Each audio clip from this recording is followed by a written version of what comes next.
All right, here we go. New CAD video. We're doing assemblies. So first things first, go into your folder, get your tube ready. We're just gonna start doing assemblies. So now that you have this open, make a new document and then Control S or File Save, however you want to do it, but this document needs to be saved, and then title it Assembly.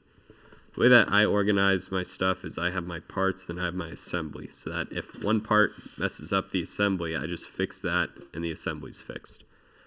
It helps with a lot of troubleshooting later on for your IA, but we're going to grab this tube by, just getting to it and dragging and dropping it in. Then we're going to press OK.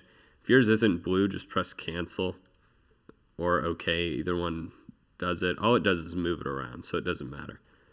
The first thing we're going to do is click right here on this component, tube, right click, and then ground it. And then you're going to see this a lot.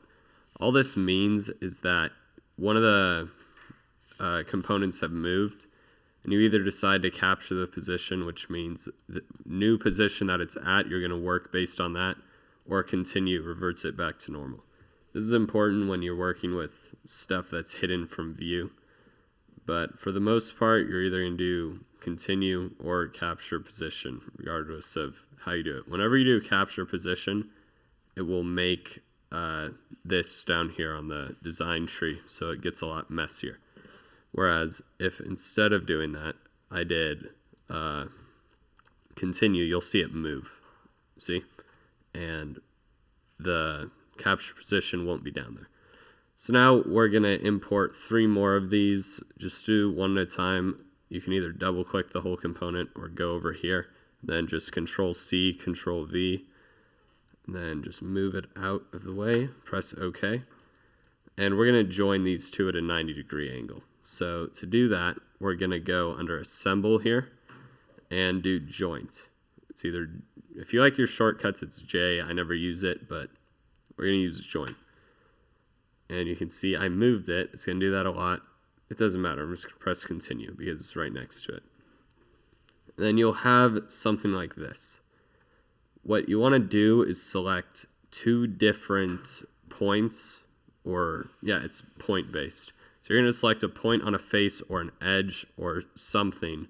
Then you're going to combine that with another point or a line on a face or something to basically get the motion you want, whether you want it to revolute or pin and slot or just stay rigid. When we get into the skateboard, I'll show you how we use the different ones, but for right now, make sure you're on rigid. It should be by default unless you're messing with it, but right here we're going to have mode, simple, snap, and then we're just going to do it, okay? So the 2 lines that we want, because we want them to be at a 90-degree angle, we want this edge touching this edge.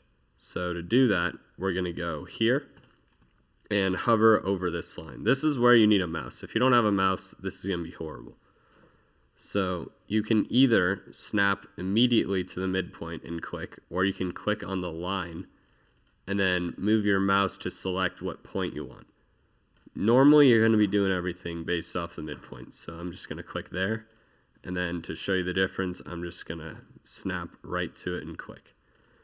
And now you can see that it's actually inside the piece, and you're like, what the heck? That's not what I want.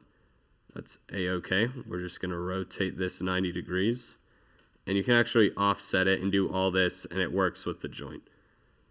This is how Fusion does assemblies. In SolidWorks, it constrains it by each face and plane, so you would actually have to do 3 joints just to get this.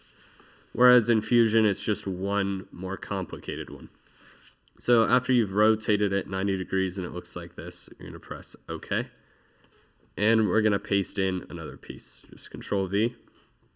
And if you at any point just press OK or accidentally cancel it, you still have a component in here. It's just tucked away in there. So if you don't move it away immediately, then it's probably stuck in the piece. You just need to drag it out. If you didn't ground it, then this whole thing would be moving around, which is bad.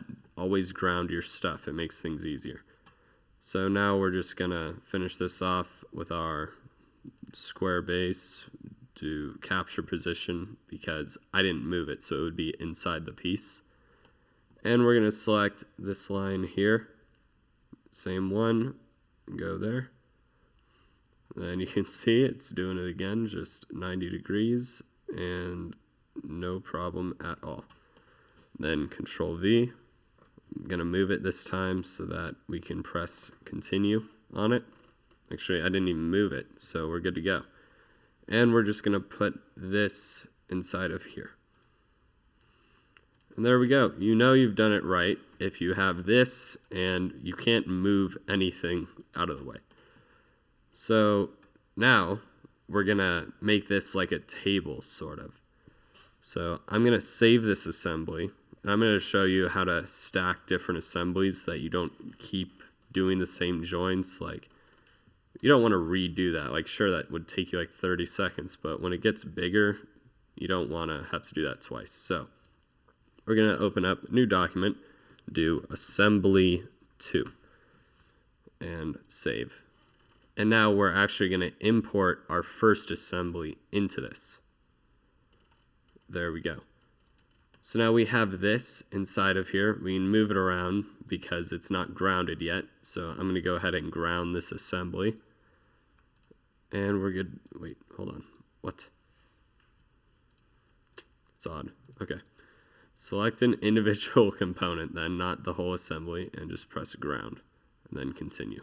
There we go. Now we're grounded again. What happened there was just, I thought I could ground the whole assembly, but it didn't work that way. Oh well.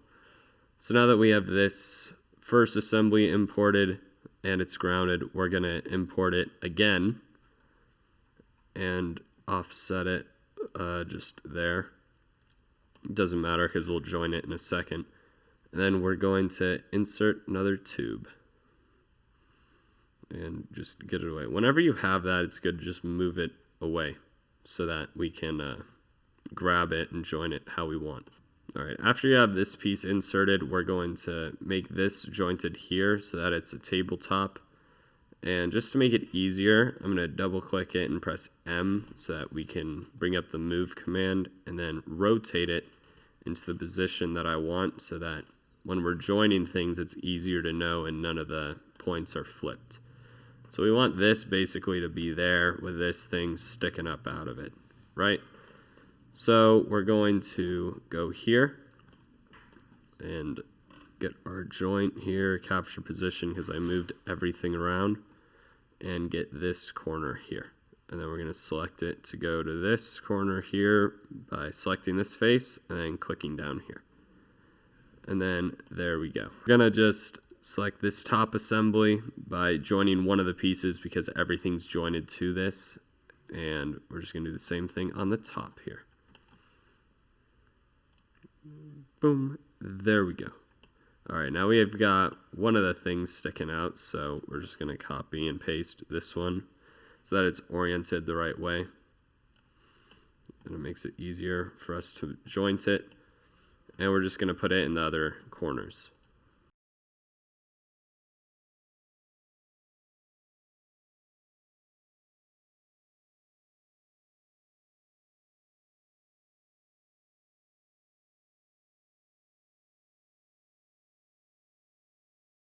There we go. Now we have our, I don't even know what this is.